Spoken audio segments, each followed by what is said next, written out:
Entonces, en esta parte de vasculares, yo quiero que pongamos mucha de nuestra atención y mucho de nuestro tiempo, porque es lo que más preguntan y porque es lo que se ha ido profundizando mucho en los últimos exámenes, ¿ya? Entonces, vamos a empezar. Entonces, recordemos que los ACVs, cuando hablamos en general, las enfermedades vascular cerebral, la vamos a dividir en los ACVs isquémicos y en los ACVs hemorrágicos. Dentro de los ACVs isquémicos sabemos por teoría que son más o menos el 80% y los hemorrágicos son el 15% aproximadamente. Y por ahí hay un 5% que vamos a hablar de las trombosis venosas cerebrales, ¿ya? Entonces quiero esta diapositiva solamente dejarla para nuestros ACV isquémicos.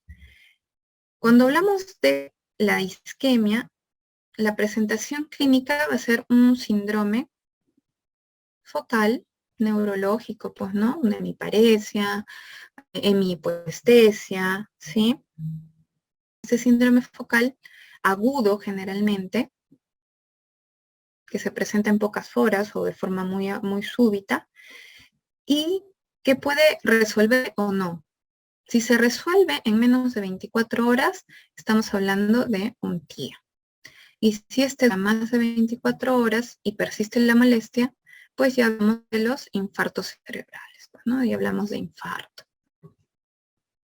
Ahora, ¿qué manifestaciones focales se pueden presentar? Vamos a repasar un poquito la parte vascular aquí y luego regresamos a la diapositiva anterior. ¿Qué sucede? Para hablar un poco de los síntomas focales que puede presentar nuestro paciente, debemos recordar que hay dos tipos de circulación principales en el cerebro.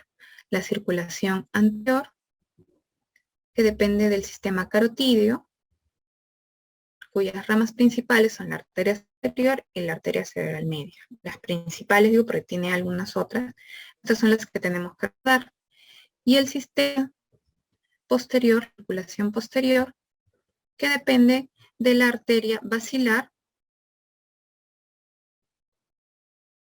y depende de la arteria cerebral posterior de forma principal, ¿no? Que también hay otras arterias, pero estos son los que tenemos que recordar.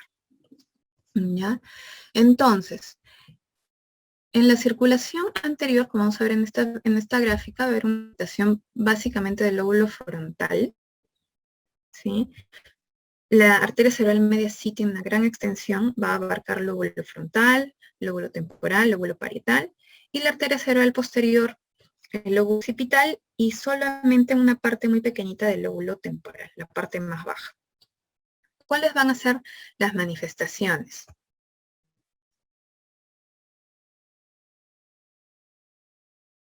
Vamos a dejarlo por un pre. Nuestras manifestaciones van a ser las siguientes. Si yo tengo una lesión arteria cerebral anterior, vamos a hablar de confusión o trastorno de conducta. Muy característicamente es preguntado eso. Vamos a tener trastorno de conducta, vamos a tener, por ejemplo, una hemiparesia, ¿no? Porque también abarca una hemiparesia, pero es contralateral igual, ¿no? Pero a predominio crural. A predominio crural. Y vamos a tener también trastorno esfinteriano. Eso es lo más característico. Si yo tengo una afectación de la arteria cerebral media, depende, pues, ¿no? Lo que sí o sí vamos a tener es una hemiparesia, también contralateral, pero a predominio facio-braquial, ¿sí? A predominio facio-braquial. Vamos a tener hemihipoestesia.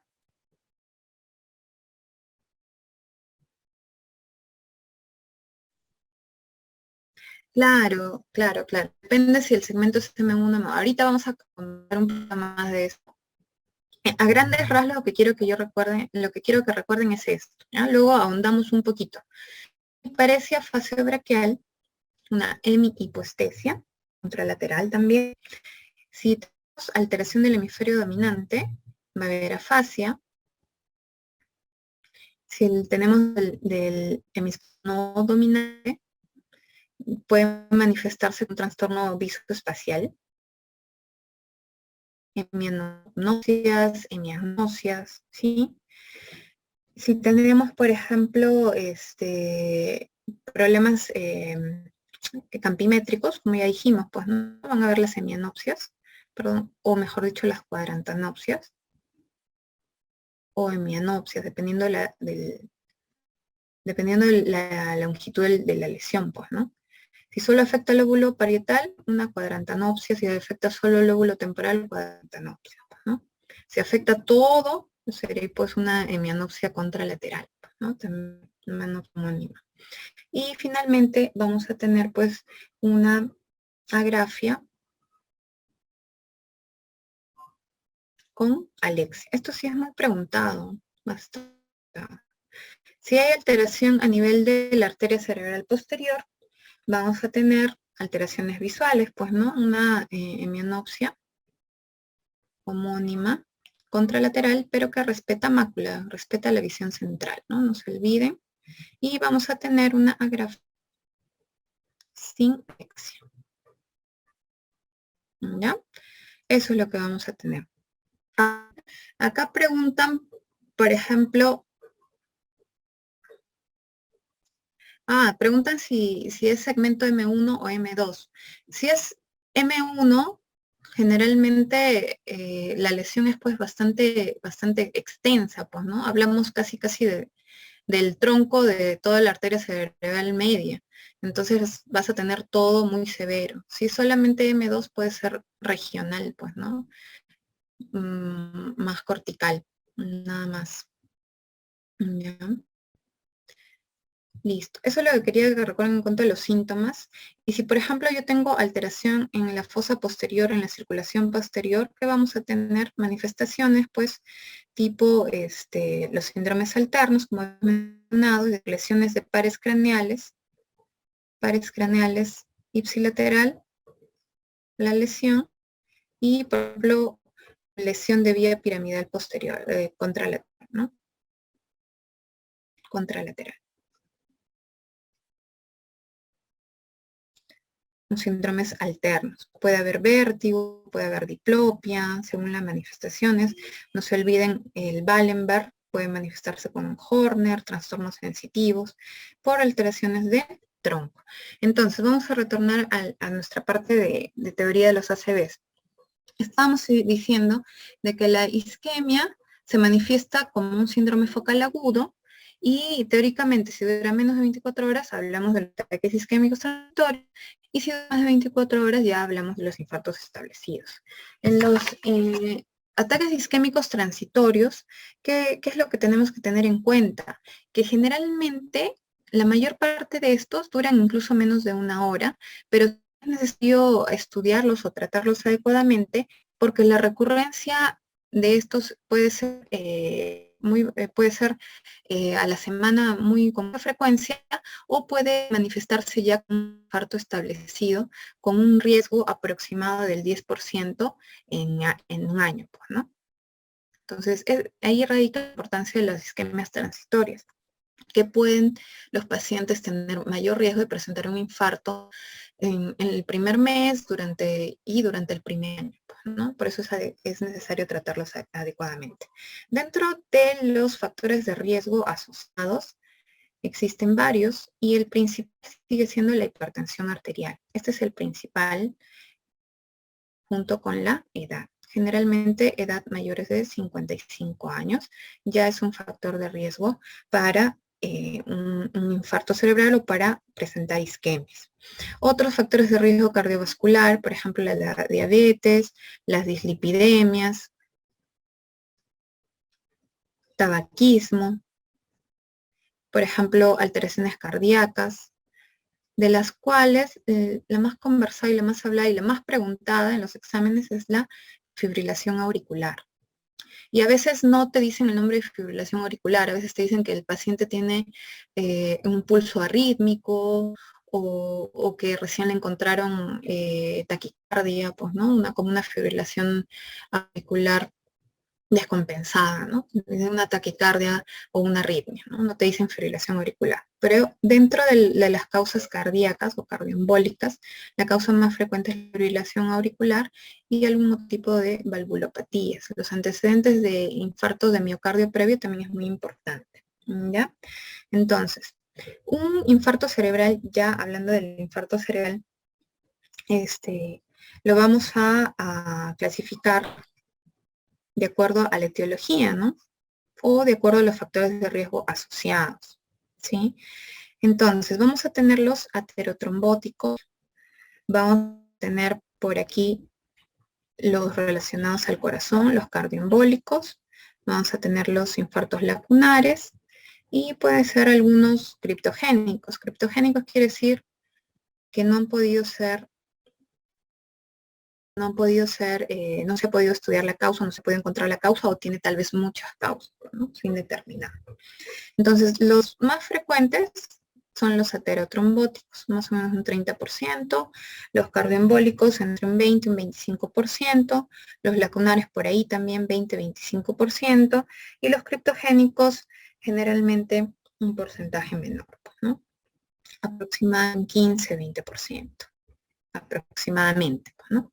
Entonces, ¿cómo se clasifican de acuerdo a nuestros test de riesgo, a la clínica, a nuestros exámenes laboratoriales, los exámenes paraclínicos? Clínicamente, el infarto aterotrombótico se caracteriza porque es gradual en horas, pues, ¿no? El paciente te dice, he tenido una debilidad que se ha ido acentuando en pocas horas, ¿sí? O el paciente tiene como que un episodio de debilidad, una hemiparesia izquierda, que mejora parcialmente y otra vez empeora y ya se establece con mayor severidad, ¿no? Es gradual en horas a lo mucho, ¿ya? En cambio, el cardioembólico suele ser súbito. Es muy característico en los pacientes con aterotrombosis que presenten los infartos del despertar, se llaman, ¿no? Del despertar, que quiere decir que el paciente se fue a acostar bien, tranquilo, sin molestias, y al día siguiente lo encuentran con el déficit o despierta con el déficit. En cambio, los pacientes con enfermedades, con etiología cardioembólica, te mencionan frecuentemente que estaban despiertos, estaban haciendo alguna actividad y por ahí hicieron algún esfuerzo y presentaron este tipo de patología, ¿no? De forma muy súbita, muy aguda, ¿ya? ¿Qué más? Los lacunares suelen tener síndromes clínicos específicos, por ejemplo, hemiparesia pura, un síndrome sensitivo puro, una disartria en mano torpe, sí, son síndromes lacunares característicos, ¿ya? Por ejemplo, sensitivo, motor puro, disartria, mano torpe, ¿sí? O puede ser solamente ataxia, cosas muy pequeñas, ¿sí? Y los criptogénicos pueden manifestarse de muchas formas, no vamos a ahondar ahí. Luego, en la parte radiológica, hablando de la tomografía, imagenológicamente también hay una diferencia, ¿no? Generalmente los aterotrombóticos suelen ser más grandes, suelen ser bastante grandes, córticos, subcorticales, generalmente afectan el mismo territorio vascular. Generalmente es el mismo territorio vascular. En cambio, los cardioembólicos, que también pueden ser grandes, pueden ser pequeños, generalmente afectan varios territorios vasculares o territorios vasculares diferentes. Bueno, pueden ser acá frontal, puede ser a nivel posterior, diferentes. Y recordar de que estos, los cardioembólicos, son los que tienen más riesgo de transformación hemorrágica, tienen más riesgo de manifestarse con crisis epilépticas, ¿sí? O manifestarse con trastorno de conciencia temporal, pues, ¿no? Eso es lo que más frecuentemente se puede dar. En cambio, los lacunares, por definición, son aquellos que se dan en los vasos perforantes a nivel subcortical generalmente o en fosa posterior, pero muy pequeños en los vasitos perforantes, y estos miden menos de 1.5 centímetros, ¿no? Esa es la definición por imagenología. Ahora, ¿qué otros exámenes nos apoyan para uno u otro diagnóstico? Por ejemplo, en los aterotrombóticos, una ecografía Doppler, carotidia, para ver si hay una estenosis de la carótida, pues, ¿no? Que nos habla de la presencia de ateromas y pues nos hablaría de una etiología aterotrombótica o ateroembólica, ¿no? Por ejemplo, en la parte cardíaca, un EKG para ver si es que hay un ritmo sinusal o un ritmo de fibrilación auricular, o si hay, por ejemplo, un infarto de miocardio previo, ¿sí? También nos ayuda el EKG, un eco transtorácico tal vez, depende de lo que nosotros pensemos, ¿sí? Entonces, ¿qué hacemos cuando nuestro paciente nos viene con un síntoma focal, agudo? ¿Qué es lo que tenemos que hacer? Primero, manejarlo con el ABCD, pues, ¿no? Estabilizar y mantener medidas de neuroprotección. Porque cuando hablamos de infarto, cuando pasan muy poquitas horas, la parte que está infartada suele ser el centro y la manifestación clínica puede ser también por un área circundante que se llama de penumbra. Entonces, nosotros lo que queremos tratar y preservar es esa área que todavía no ha muerto, esa área de penumbra, para que esas células puedan volver a irrigarse y puedan disminuir el déficit, ¿no? Entonces, neuroprotección, ¿qué quiere decir eso? Mantener el oxígeno adecuado, generalmente se pide una saturación mayor de 95%, temperatura, la fiebre, por ejemplo, eso ha sido pregunta, por ejemplo, del examen, menor de 38 grados, glicemias, evitar tanto la hipo como la hiperglicemia, debe mantenerse entre 70 y 180, la glucosa, por ejemplo. Y recordemos que la hipoglicemia, si es severa, puede manifestar como un síndrome focal también. Podría no ser el diagnóstico adecuado. ¿Ya? ¿Qué otros exámenes tenemos que hacer mientras estabilizamos a nuestro paciente? De todas maneras, el EKG, tenemos que hacer el perfil de coagulación, la glucosa sérica, ¿sí? Rayos X de tórax, ¿sí? Para poder monitorizarlo adecuadamente. Ahora, ¿qué hacemos? ¿Qué hacemos con nuestro paciente cuando ya nos llega así y estamos en un tiempo adecuado para un tratamiento fibrinolítico, ¿no? ¿Qué sucede? Recordemos, si nuestro paciente llega, lo estabilizamos, le sacamos los exámenes y se encuentra en un tiempo de menos de 4.5 horas, ¿sí? El paciente es candidato para fibrinolisis, ¿sí? Entonces, el paciente debe ser tratado con alplaza, ¿sí? Pero si nuestro paciente, por ejemplo, llegó en más de 4.5 horas, ya no es candidato para fibrinolisis. Hay que seguir manteniendo la neuroprotección. ¿Qué otra diferencia hay? La presión arterial. Si la presión arterial en el paciente que va a ser candidato a fibrinolisis está descontrolada, debe mantenerse por debajo de 185/115. ¿Ya? Si sube mucho más de eso, hay que tratarlo con la betalol, que es de elección, o con nicardipino, ¿sí? Y ya finalmente, si no se puede o no hay nitroprusiato o nitroglicerina, nitroprusiato de preferencia. Pero si el paciente no va a ser candidato a trombolisis, debemos mantener la presión un poquito más alta, 220/120. Es decir, no bajarla a menos que esté por encima de este nivel. ¿Por qué? Porque, como les repito, tenemos a nuestro tejido que está hipoperfundido. Si nosotros bruscamente bajamos la presión, este tejido de penumbra se termina de infartar y vamos a crear mayor déficit. Entonces lo tenemos que tener en cuenta. ¿Qué más? ¿Qué más tenemos que saber, no? ¿Qué ¿Qué tenemos que hacer además? Es importante que antes de practicar el tratamiento fibrinolítico se haga la medición de la escala de NIS por parte de un personal calificado, pues, ¿no? Esta escala mide 11 criterios y nos habla, nos traduce aproximadamente el tamaño del infarto. Entonces ahí vamos a tener 3 clasificaciones. Si el NIS es un poquito más de 3, pero menos 8, hablamos de infarto pequeño, infarto menor. Si es de 8 hasta 15, hablamos de un infarto ya mediano. Y si hablamos de más de 15, ya es un infarto grande, pues, ¿no? Hablamos de un infarto grande. Y si este NIS traduce más o menos un 25, ya hablamos que es un extenso, ¿no? Con mucha probabilidad.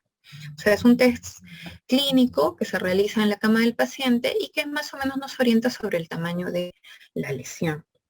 ¿Y por qué es importante eso? Porque si, por ejemplo, la lesión ya es muy grande, ¿no? Y llega a ser de 20, 25, ya está indicada la trombolisis porque hay mucho riesgo de transformación hemorrágica, incluso si el paciente ha llegado tempranamente, ¿ya? Y también es importante, ¿por qué? Porque de acuerdo a ello, de acuerdo al NIS, vamos a iniciar otro tipo de tratamientos en pacientes que no han podido ser trombolizados. ¿Sí? Entonces, ya una vez que el paciente está tranquilo, ya está estable, ya le hemos hecho todos los estudios, ¿qué es lo que vamos a hacer? Vamos a darle un tratamiento definitivo, ¿no? Un tratamiento de la causa. Vamos a ponerlo por acá. ¿Cuál va a ser este tratamiento? Si es un paciente con un infarto de etiología aterotrombótica o lacunar, generalmente vamos a dar antiagregación simple.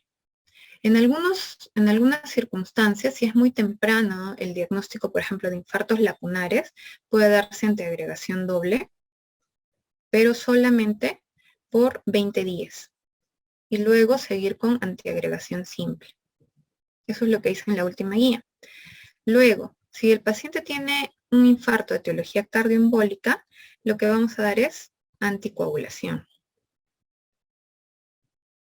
Y la anticoagulación se inicia dependiendo del tamaño del infarto. Ya dijimos, si el infarto es pequeño, con un NIS de entre 3 y 8, se puede empezar al tercer día del infarto.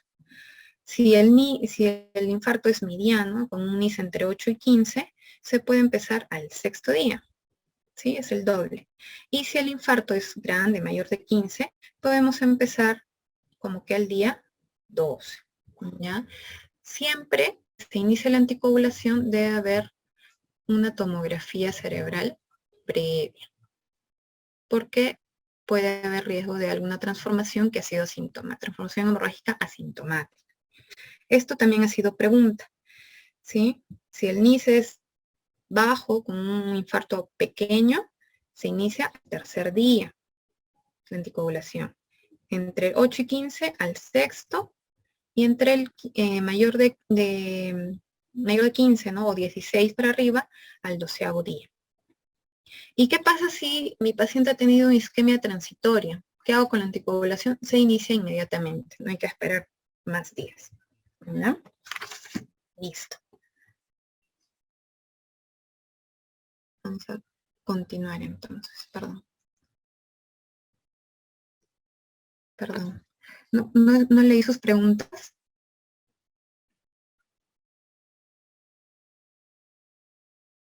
A ver. Ah, claro. Ahora, hay otras cosas que tenemos que tener en cuenta, otros criterios para diferir nuestro tratamiento fibrinolítico. ¿Cuáles son? En lo que están diciendo, ¿no? Por ejemplo, si el paciente viene en más de 4.5 horas, ya no se debe dar tratamiento fibrinolítico. 1. Si el paciente tiene un infarto extenso, que se traduce en un NIS más de 25, tampoco se debe trombolizar. Si yo tengo por tomografía un infarto que afecta más de 1/3 del territorio de la arteria cerebral media tampoco se debe trombolizar porque ya es grande. Si yo, por ejemplo, por tomografía tengo algún signo hemorrágico, tampoco lo debo trombolizar. Si el paciente tiene una neoplasia intracraneal, tampoco se debe trombolizar. Si el paciente tiene algún riesgo de sangrado severo, ya sea gastrointestinal, genitourinario u otro, tampoco se debe trombolizar. ¿Ya?